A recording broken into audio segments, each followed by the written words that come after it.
Hey guys, and welcome back to Battlefront updates and some more Star Wars Battlefront 2 beta content. In this video, I'm gonna give you an overview over Boba Fett, one of the most famous bounty hunters in Star Wars who will be making a return in Battlefront 2 and who is also available in the beta. First of all, how do you get a hero? Well, it's fairly simple. Whenever you defeat enemies, play the objective or do anything else that helps your team, you will gain battle points, and once you have enough battle points, you can then spawn in as various reinforcements such as heroes like Boba Fett. Before I get into some tips with Boba, here are his 3 abilities. The first one is Rocket Barrage, a volley of small rockets that is very effective against most enemies, and I would also recommend using this while you are in the air and shooting it downwards, as that means it will be easier to just hit the enemies with the splash damage instead of hitting them dead on. The second ability is the Concussion Rocket, a rocket that blinds and confuses enemies on impact but also deals a little bit of damage. So this is particularly effective to use against other heroes because they will find it very hard to fight back if you manage to hit them with a concussion rocket, so it's a good thing to start off the battle with.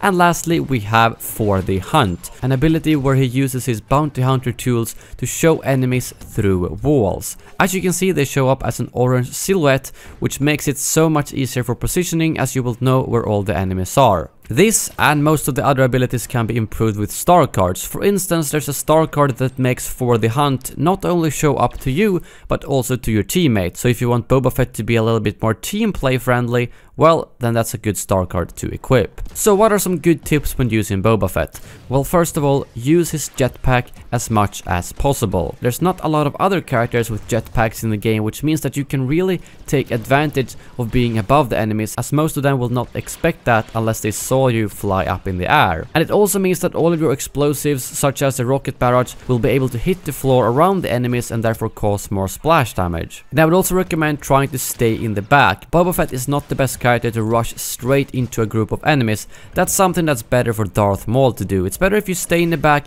and try to pick off enemies one by one. So use that to your advantage and try to use the For the Hunt ability as much as possible, because whenever you know where the enemies are, you can position yourself so much easier and make sure that you catch them by surprise, at which point they will have no chance.